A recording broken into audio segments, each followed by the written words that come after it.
Olá, pessoal, tudo bem com vocês? Eu espero muito que sim. Neste vídeo, vamos estudar a disciplina de Ciências. Peço que abram o livro na página 20, para começarmos os nossos estudos. Falamos na aula passada sobre alimentos, quantidade de nutrientes, falamos sobre água, né, que é essencial ao nosso corpo. Agora vamos continuar esses estudos com alimentos e energia. Vamos lá? Todas as atividades do corpo gastam energia. Correr, falar, pensar, respirar e até dormir. Sem energia, as células param de funcionar e a pessoa pode morrer. Peço que grifem esse parágrafo, pois ele é muito importante. A energia da qual o corpo necessita provém dos alimentos. O que é provém dos alimentos? Ela é retirada dos alimentos. Para isso, a comida precisa ser transformada por meio do processo do quê? De digestão. Se as quantidades adequadas de nutrientes não são consumidas, ou se há problemas na digestão, o corpo fica sem energia. Os sinais disso podem ser sensação de fome e fraqueza. Por isso, temos que ter uma alimentação balanceada, com vários tipos de nutrientes, e não comer somente um nutriente em cada refeição. Então, um prato muito rico, muito colorido, com verduras, com legumes, uma carne, é importante. Quando o corpo sente falta de energia e não a obtém dos alimentos em quantidade suficiente, ele começa a usar as estruturas do próprio corpo como fonte de energia.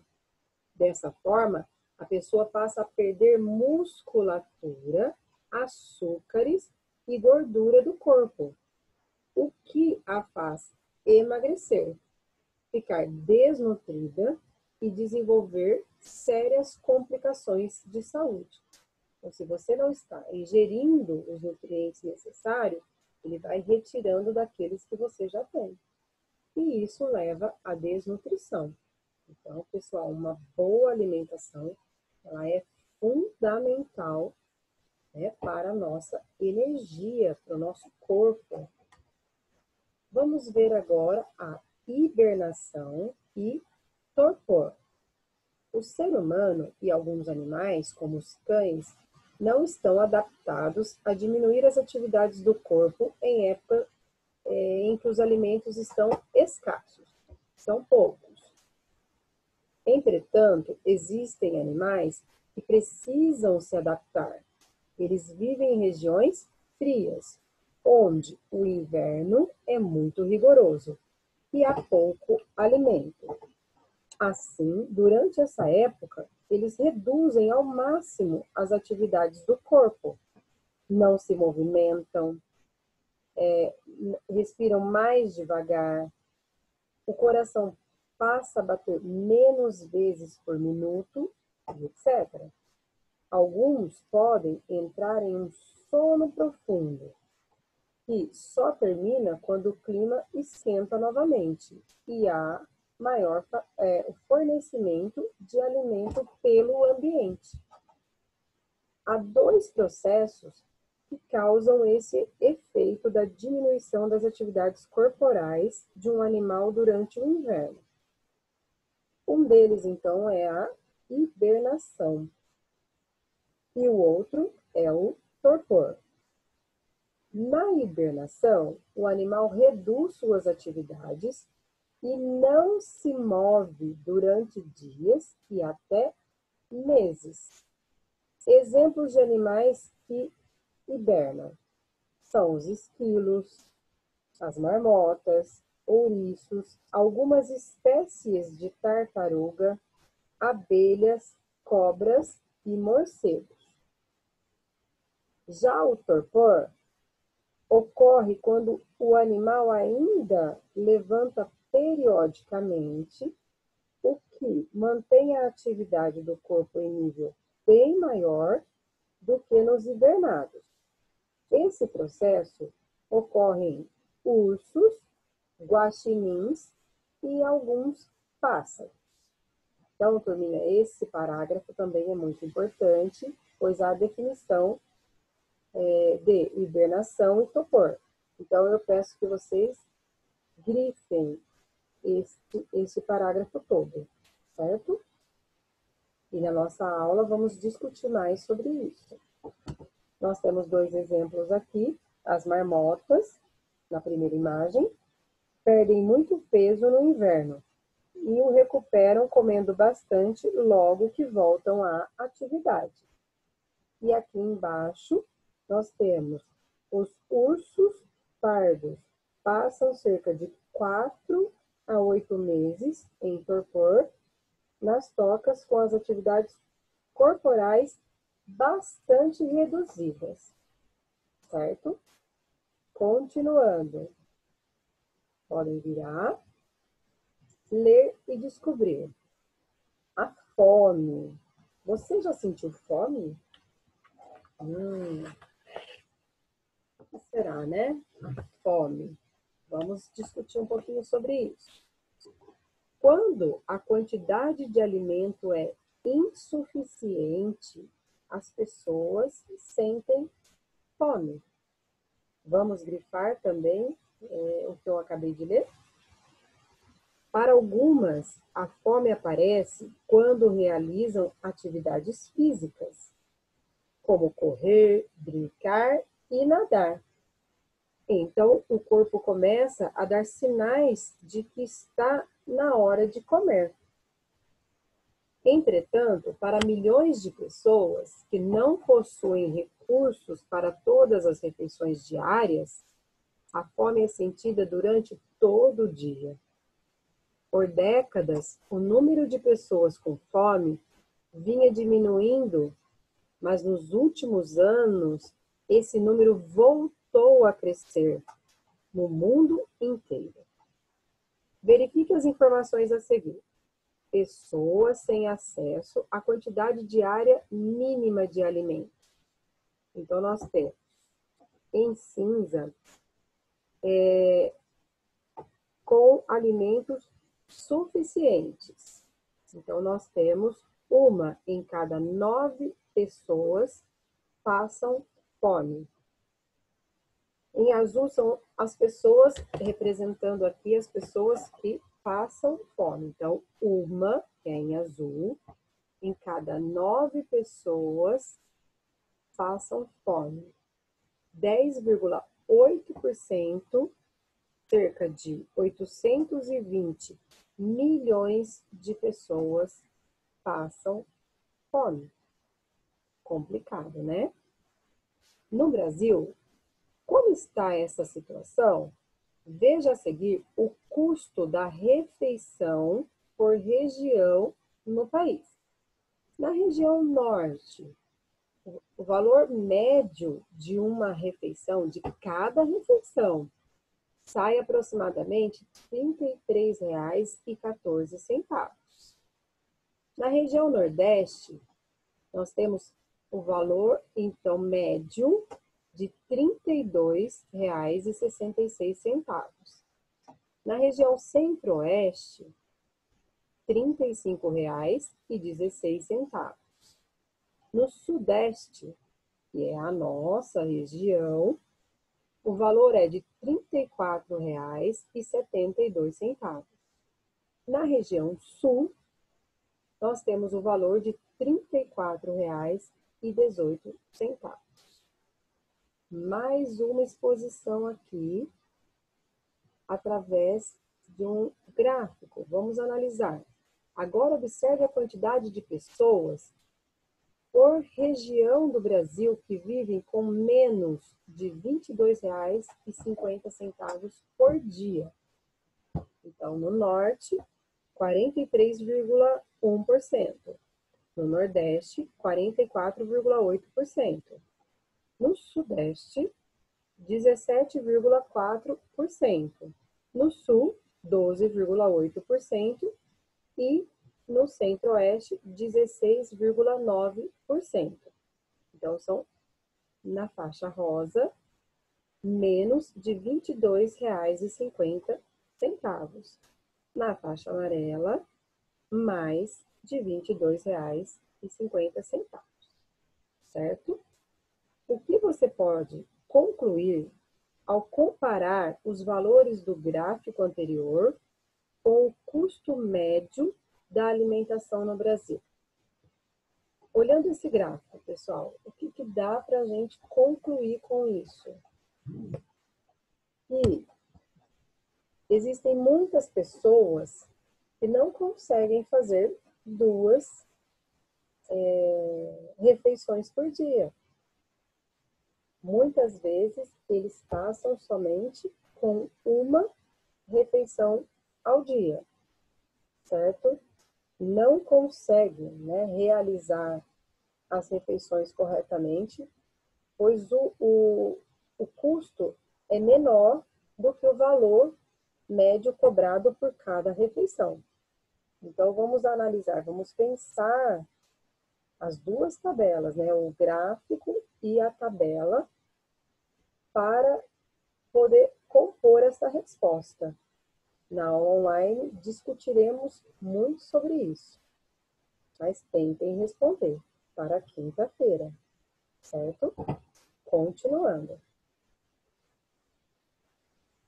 Agora é com você. O aumento da temperatura da Terra nas últimas décadas tem provocado o derretimento das geleiras dos polos. Entre os animais mais afetados por este fenômeno estão os ursos polares, que utilizam as placas de gelo para se aproximar das focas, seu principal alimento. Com a diminuição dessas placas, os ursos passaram a ter problemas para caçar as focas. Levante uma hipótese sobre o que pode acontecer com os ursos polares em virtude desse fenômeno e justifique-a. Então, se eles se alimentam das focas e, né, eles não conseguirem mais se alimentar das focas, o que pode acontecer com os ursos polares? Então, ele vai através dessas placas, chegando mais próximo ao seu alimento. Com o derretimento das geleiras, os ursos polares não estão conseguindo. Então, o que pode acontecer com eles? Pensem para responder essa questão, certo? Número 2. Leia um trecho da entrevista realizada com a nutricionista Samara Plantz e com o educador físico Gustavo Luz sobre a alimentação de quem pratica a corrida. Em seguida, responda aos itens. Muitos corredores saem para correr todos os dias sem combustível, apesar da ciência ter mostrado claramente que as refeições ou lanchinhos pré-corrida aumentam os níveis de energia e melhoram a performance. Alguns argumentam que simplesmente não conseguem correr depois de comer, mesmo comendo algo leve. Outros correm pela manhã e não querem acordar ainda mais cedo para dar tempo de digerir os alimentos. Mas você não precisa de um banquete para obter energia.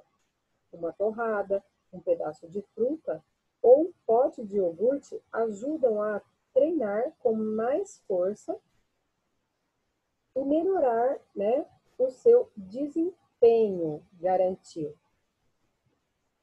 Discutindo as questões agora. Os profissionais usam o termo combustível na entrevista.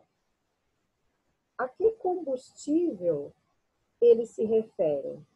Então, as pessoas, para correr, né, Eles estão questionando o quê? Que elas precisam se alimentar ou não se alimentar.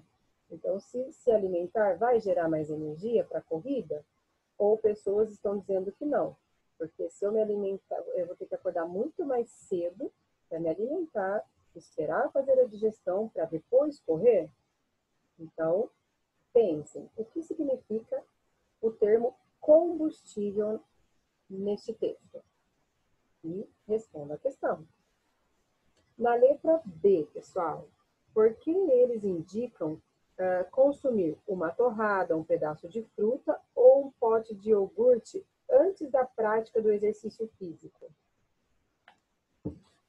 Será que esses alimentos ajudam em que sentido? Dão mais energia? São alimentos leves e ajudam a pessoa numa melhor corrida, num melhor desempenho? Então, também pensem sobre isso, tudo bem? Número 3. As baleias jubarte chegam às águas quentes do Oceano Atlântico na região da Bahia, entre os meses de julho e novembro.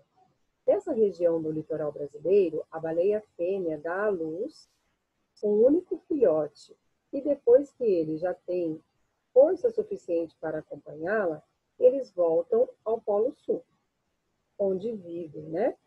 Nas águas geladas do Polo Sul existe muito mais krill, o principal alimento da jubarte, do que nas costas quentes do Brasil. Mas o ambiente lá é frio demais para os filhotes recém-nascidos. Então, elas saem do seu habitat natural, onde tem mais alimento, e vêm para as águas mais quentes para poder ganhar o seu filhote, certo? Depois que eles já têm, então, um tamanho e força suficiente para acompanhá-la nadando, eles retornam. Vamos à pergunta A.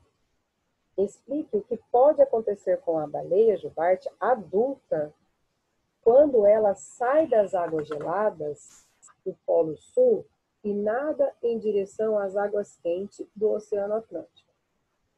Vamos pensar na questão da alimentação, né? Então, o krill é o principal alimento das jubartes. Onde existe o krill? Nas águas geladas, nas águas frias ou nas águas quentes? Então, o que pode acontecer com as baleias jubartes? Leia novamente, se ficou alguma dúvida, a questão, e tentem responder A, certo? A letra B.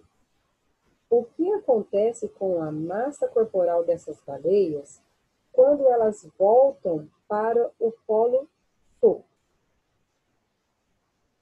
Turma, então assim, se elas não se alimentarem corretamente, elas vão perder massa, certo? E o que perdendo massa pode acontecer às baleias? Elas podem se prejudicar, pode emagrecer, pode perder massa corpórea, né? Então, tudo isso vocês precisam pensar. Então, a quantidade de alimento é maior onde? Nas águas geladas, nas águas quentes. Então, o que acontece com a massa corporal dessas baleias quando elas voltam para o Polo Sul? Então, se lá tem mais alimento, a massa dela tende a aumentar. Se ela ficar sem comer, a massa corporal dela tende a diminuir. Então, vamos pensar nessa questão, certo? Ela está retornando lá para o Polo Sul. Lá tem mais krill. Então, o que acontece? Tá certo? A última questão. A história do Conde Drácula e a de outros vampiros que dormem profundamente em caixões e em outros ambientes escuros parecem ter origem em morcegos pois alguns são encontrados em estado de sono profundo nas épocas mais frias do ano lá na Europa. O fato de que existem alguns morcegos que se alimentam do sangue de humanos e de outros animais também pode ter reforçado a lenda dos vampiros. Lá no quadradinho, o sangue consumido como alimento pelos morcegos fornece água, sais minerais, proteínas, lipídios e outros nutrientes, certo? O que acontece com alguns desses morcegos quando eles não conseguem encontrar alimento? Os morcegos também, a mesma coisa, como as baleias. Então, se eles não encontrarem alimentos, o que vai acontecer com a sua massa corpórea? Vai aumentar? Vai diminuir? Ele vai continuar com as mesmas atividades de antes, se ele não se alimentar de um morcego saudável? O que pode acontecer? Ele pode emagrecer se ele não se alimentar corretamente? Então, pessoal, todas essas questões são sobre alimentação e tudo que conversamos neste capítulo.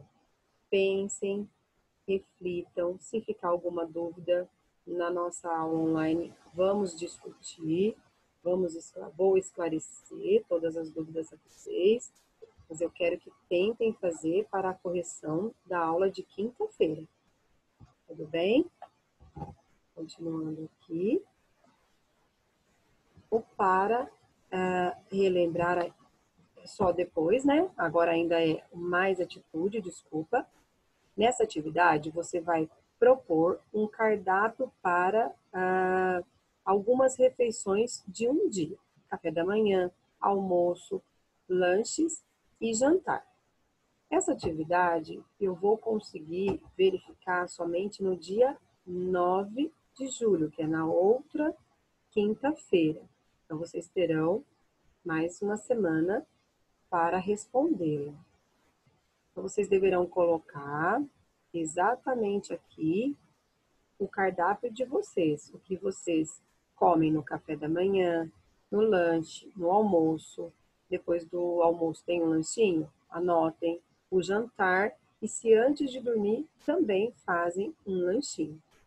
Vocês vão observar isso durante uma semana toda. Então, vocês podem começar a observação no dia 6 de julho, que é na segunda, e terminar lá no domingo, dia 11, anotando todos esses dias. No dia 9, eu posso verificar o que vocês fizeram até quinta-feira. Depois, vocês acrescentam a sexta, o sábado e o domingo. Combinado? Então, ao montar seu cardápio, você estará exercitando a capacidade de cuidar de si mesmo, fazendo escolhas mais saudáveis na alimentação. Além disso, trocar ideias sobre seu cardápio com seus familiares. Só um minuto, deixa eu virar aqui. Pode permitir que eles aprendam com você a fazer escolhas saudáveis na alimentação. Lembre-se de dar preferência a alimentos frescos e não industrializados e a incluir a água a ser consumida durante o dia. Nós vimos a importância da água, então não se esqueçam de tomar bastante água durante o dia. Ao finalizar a atividade, compartilhe com o colega e com o professor quais foram as suas escolhas para cada dia da semana. E é isso que faremos, até quinta-feira, dia 9.